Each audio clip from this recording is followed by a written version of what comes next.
हालांकि इन सब के बीच राहत की खबर यह कि कुछ राज्यों के मजदूरों की घर वापसी होने लगी है। तो वहीं सूरत की अगर बात कर लें तो एक खबर यहां पर यह आई कि यहां पर कुछ मजदूर यूपी के लिए निकले थे जिनको वापस सूरत लौटा दिया गया है। बताया जा रहा है कि सूरत से 200 मजदूरों को लेकर यूपी के वाराणसी निकली बसों को यूपी से वापस भेजा गया है, जिससे ये मजदूर अब परेशान हो गए। यहां पर वजह क्या है इसके पीछे ये अभी सामने नहीं आया है। दरअसल यहां पर तकरीबन 200 मजदूरों को लेकर के सूरत से एक बस निकली थी और कुछ बसें थीं। उन बसों में इन मजदूरों को लेकर के जाया जा रहा था और वाराणसी के लिए ये बसें निकली थीं, लेकिन उन्हें अब रोक दिया गया है। यूपी से मजदूरों की बसों को वापस लौटा दिया गया है।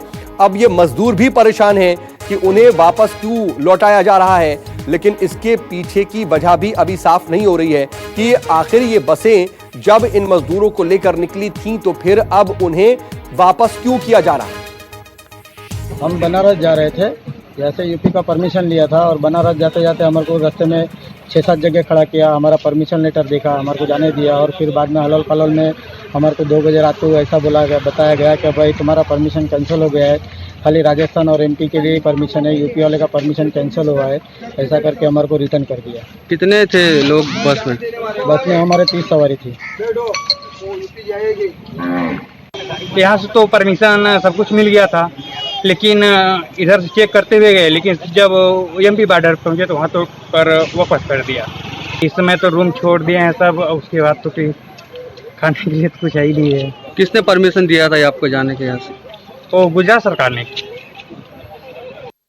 मेरे सहयोगी भूपेंद्र इस वक्त मेरे साथ लाइव जुड़ चुके हैं। भूपेंद्र, दरअसल वजह क्या बताई जा रही है?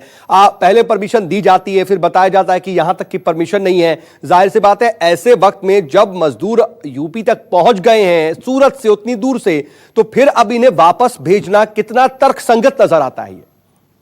बिल्कुल, ये कहीं से भी मजदूरों के हित में नहीं दिखाई दे रहा है, क्योंकि एक मजदूर ने, मैं बता दूं आपको, 5,000 रुपए खर्च किए थे।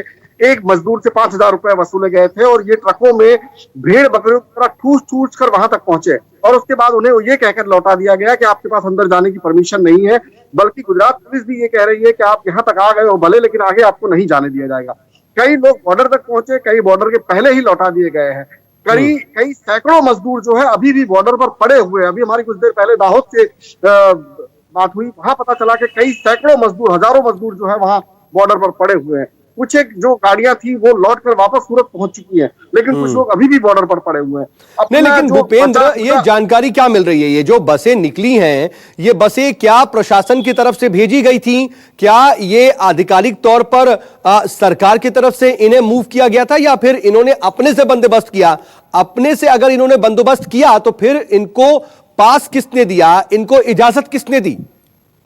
देखिए, ये पास सूरत प्रशासन की ओर से इश्यू किए गए थे। उन्हें बाकायदा एक परवाना दिया गया था जो चेक पोस्ट होती है वहां से, कि आप यहां से जा सकते हो, इस तरह का। वहां पर सूरत में पुलिस घूम घूम कर ऐलान भी कर रही है। अब तो ये तक कहा जा रहा है कि आपको किसी परमिशन की जरूरत नहीं है, किसी परवाने की जरूरत नहीं है। अगर आप अपने निजी वाहन में जा रहे हैं, आप बाइक पर निकल जाइए, आप ऑटो पर निकल जाइए, आप जैसे चाहते हैं निकल जाइए, किसी परवाने की जरूरत नहीं है। केंद्र सरकार ने कह दिया है। देखिए, अब आप ये देखिए, कोशिश कीजिए कि यहां पर कोऑर्डिनेशन की कहां कमी आई, कहां रह गई दिक्कतें। ऐसे वक्त में जब मजदूर तमाम पहुंच रहे हैं अपने अपने घर में, अब ऐसे इन्हें वापस भेजा जाएगा तो दिक्कतें तो होंगी। नजर बनाए रखिएगा, आगे भी आपसे अपडेट के लिए जुड़ेंगे। फिलहाल के लिए बहुत शुक्रिया।